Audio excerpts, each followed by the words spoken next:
naman sa kanya, sabi niya na wala tayong magagawa. Parang the way I say it, sabi niya, that's life, kaya sera-sera.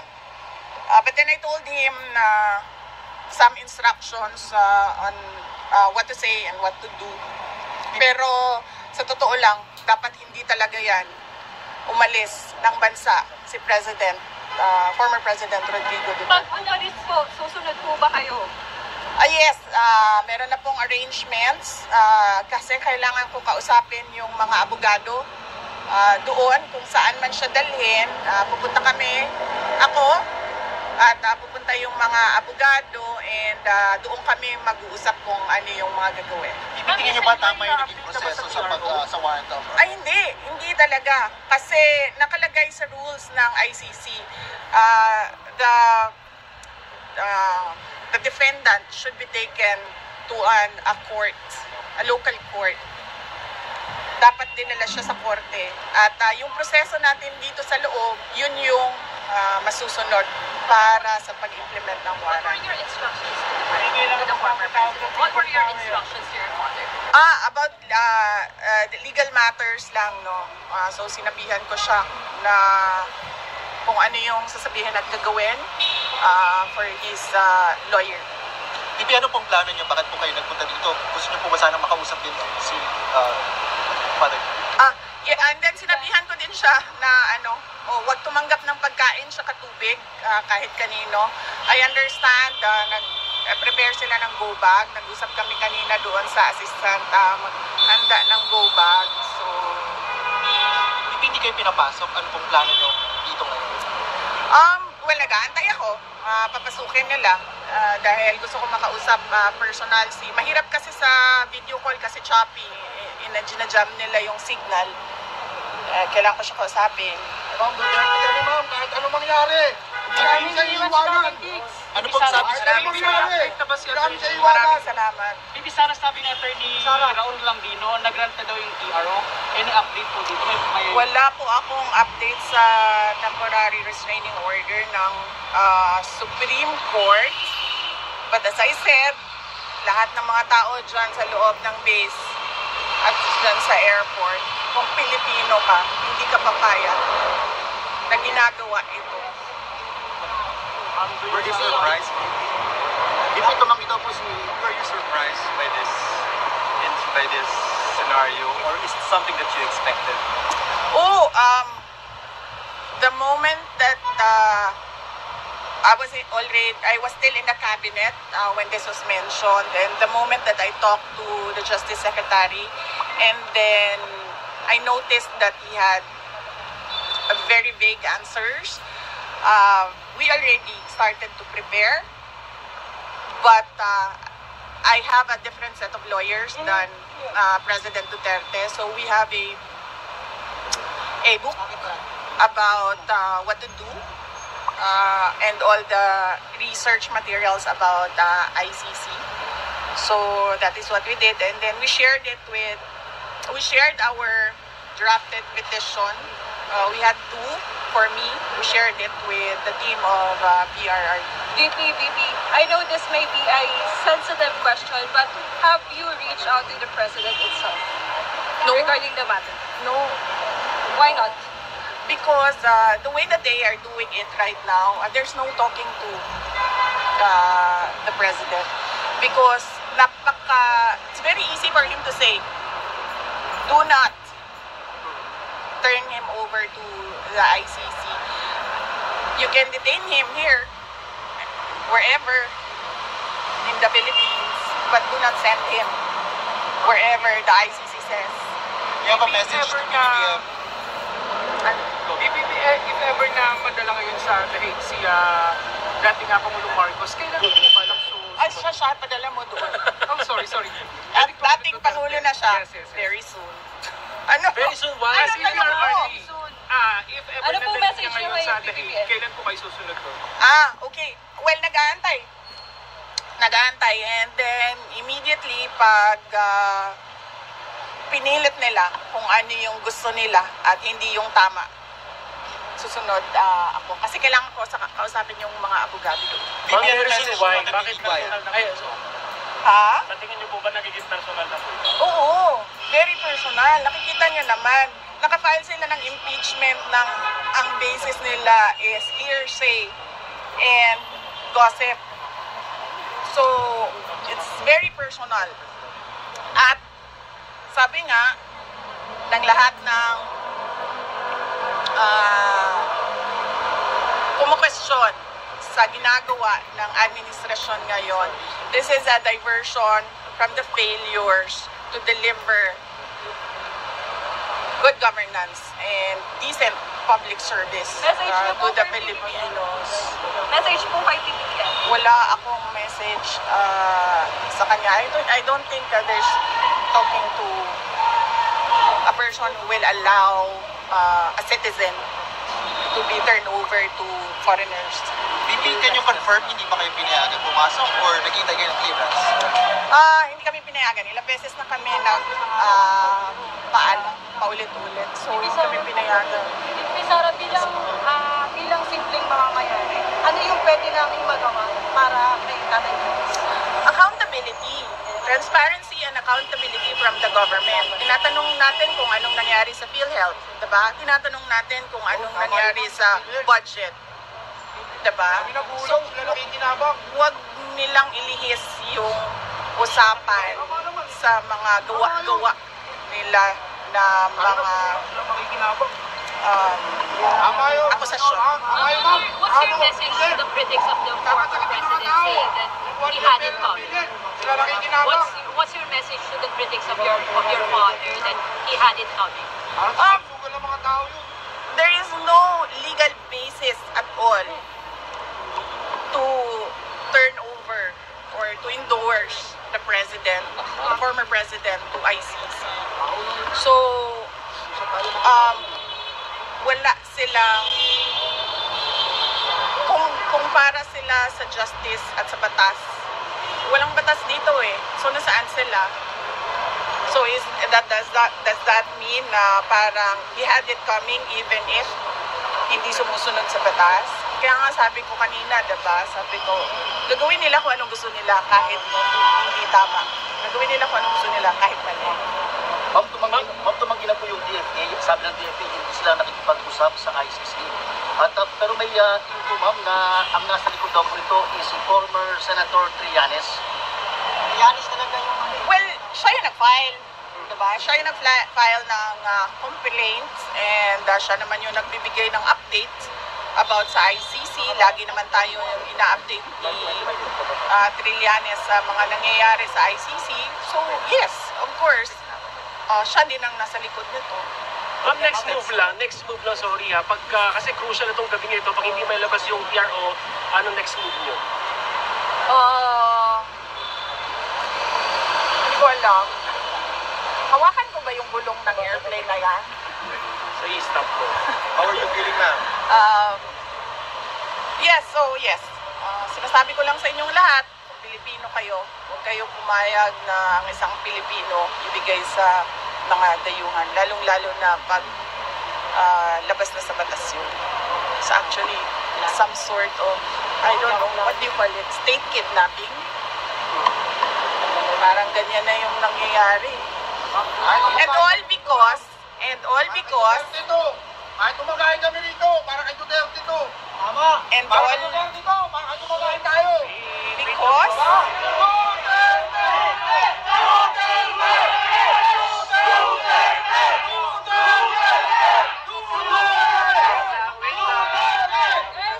Wait lang ha. Patapusin si Vice President. Go, Vice.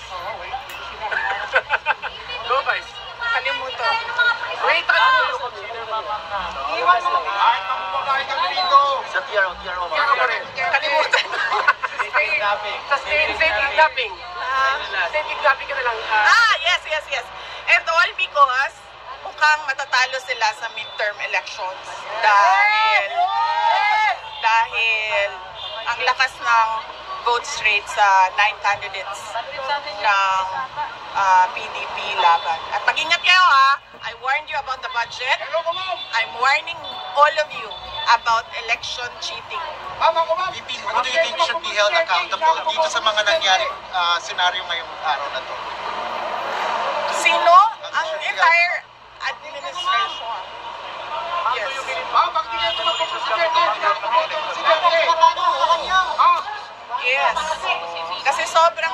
ng block voting ngayon. Lumalakas at nagsusnowball yung block voting ng 9 candidates ng PDP Laban. At hindi lang yan. This is all about the 2028 elections. And I'm warning you, kung meron man 2028 elections. Nakita nyo na, diba? Sinimulan nila sa People's Initiative. Hindi sila nagtagumpay. Kasi umalma yung mga tao. Imagine mo, bibilihin yung pagkatao mo para sa kagustuhan nila na hindi umalis sa pwesto. Tapos, sumunod ay impeachment para tanggalin yung kalaban, posibleng kalaban. Ngayon, dahil lumalakas yung PDP block voting of 9 candidates, natanggalin nila si President Duterte. Ma'am, ulitin ko lang po, kumusta po yung huling pag-uusap niyo po ni dating Pangulong Duterte? Okay naman siya. Sinasabi niya kanina, sabi ko, nandito po sa labas ng gate, hindi ako makapasok. Sabi ko, hindi kita personal na mabigyan ng instructions, pero tinext ko na, sabi ko, minessage ko sa kanila lahat na kung sino man yung nandun sa loob, ano yung kailangan mong gawin. And then he said, huwag ka na magantay dyan, umuwi ka na. So, hindi ko rin naman magawa na iwanan ng ating dating Pangulo. Hindi dahil tatay ko siya, pero dahil hindi ko matanggap na nagiging doormat tayo ng mga dayuhan. Ganito lang tayo, mga maliliit na mga tao kung ikumpara mo sa ibang bansa. Pero, alam mo yun, dapat may pride tayo ba? Dapat tayo kami Pilipino. Ma'am, how is he taking this po? Magkaisa tayo. Nagkausap kami kagabi.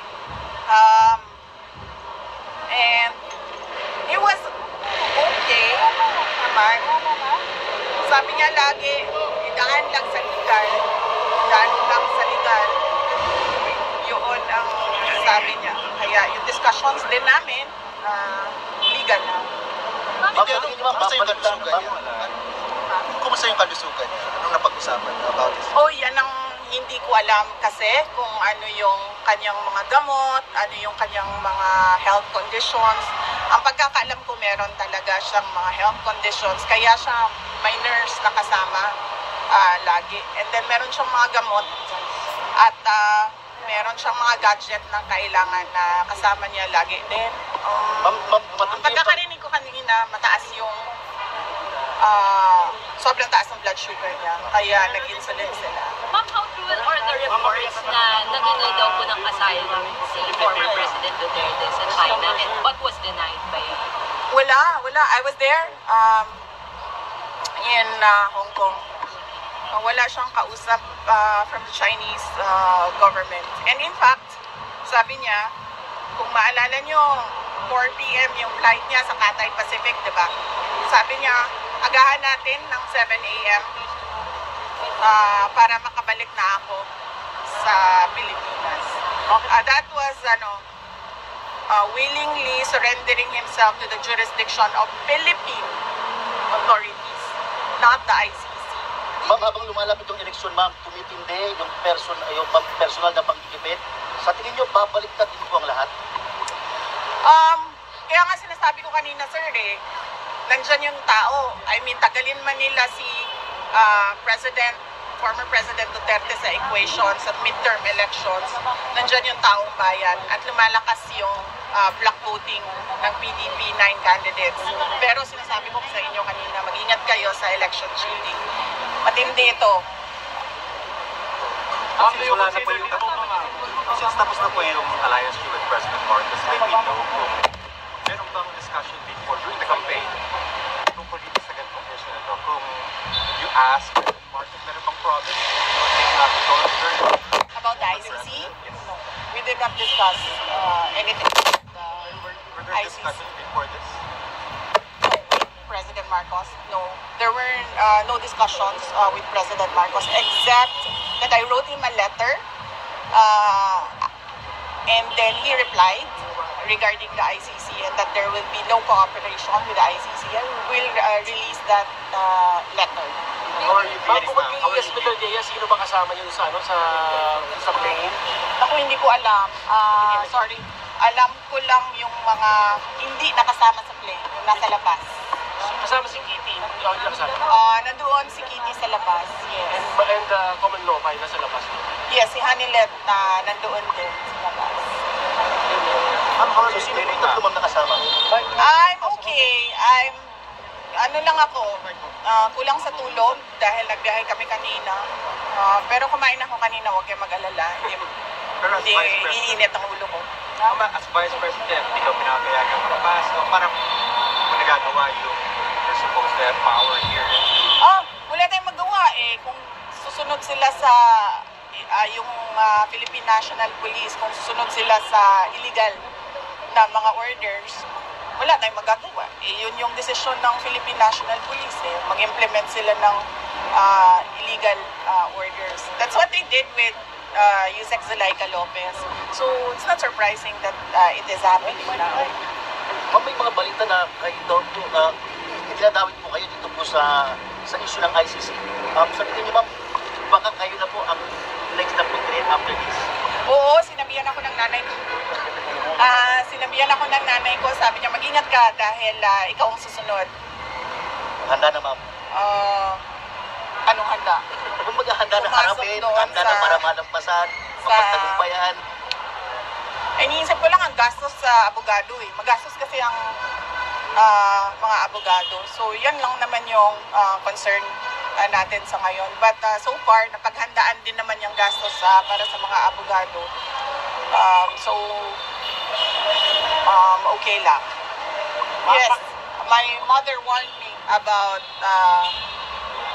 me as the next target for the ICC. Ma'am, ba't di pala kayo magkasabay umuwi ng Pangulo?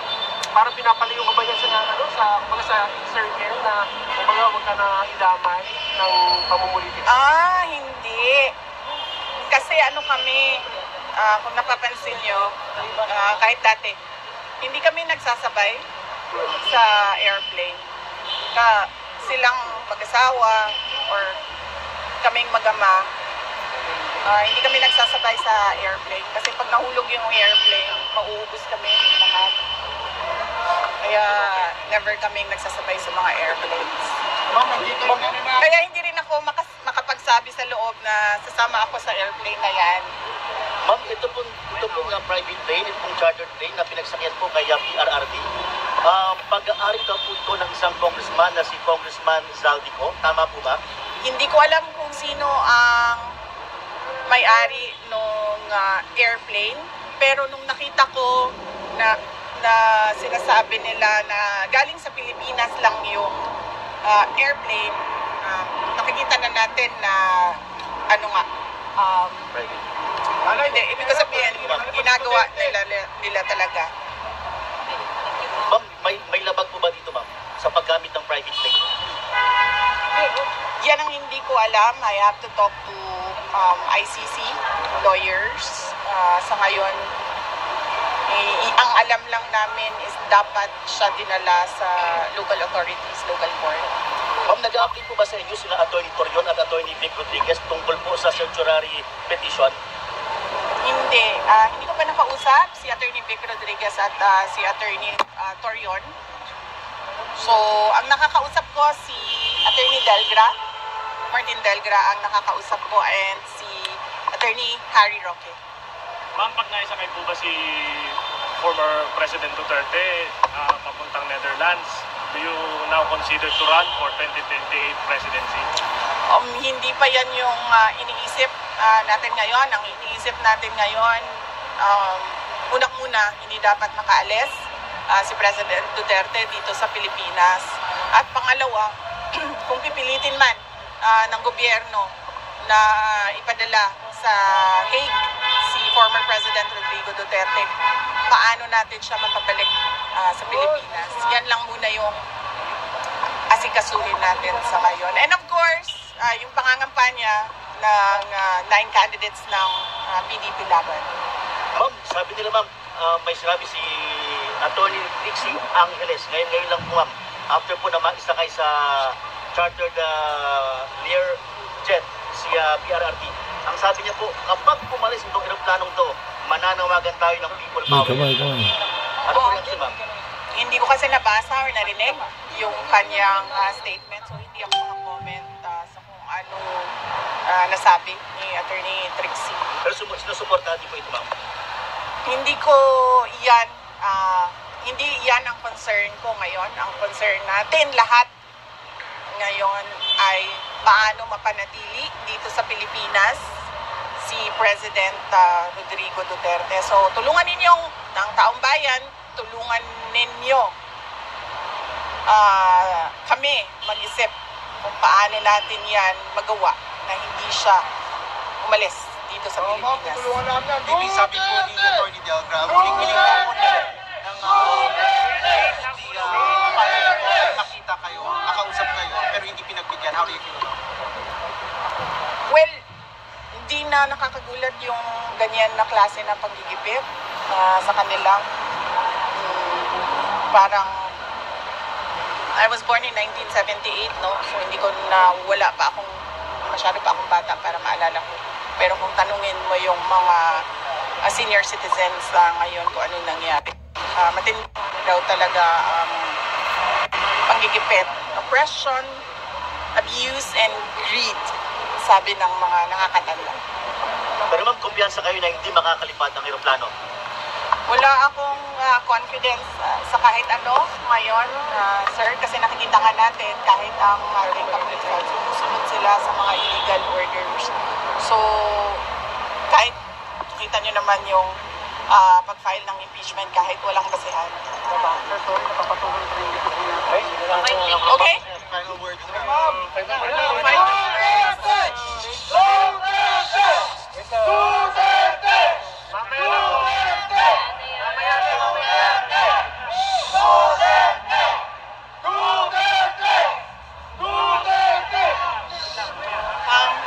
Final words natin, huwag tayo malihis sa totoong problema ng bayan. Ang totoong problema ay ang presyo. Ang mahal na presyo ng bilihin, ang kahirapan ng ating mga tao, ang korupsyon sa ating budget, ang kawalan ng development projects, ang nangyari sa PhilHealth, ang nangyari sa ngayon na tila ba we are stagnant, hindi tayo umuurong forward. Nandito lang tayo nakatayo at walang nangyayari sa bayan, walang nangyayari tungkol sa kahirapan. Yan yung totoong problema ng bayan. Hindi yung ICC, hindi yung impeachment. Ma'am, pahabol, nakausap niyo po si President, si PBBM, ma'am? Wala. Hindi kami nagkausap ni President Marcos. There's no talking to someone who does not follow on with his promises. Thank you. Thank you.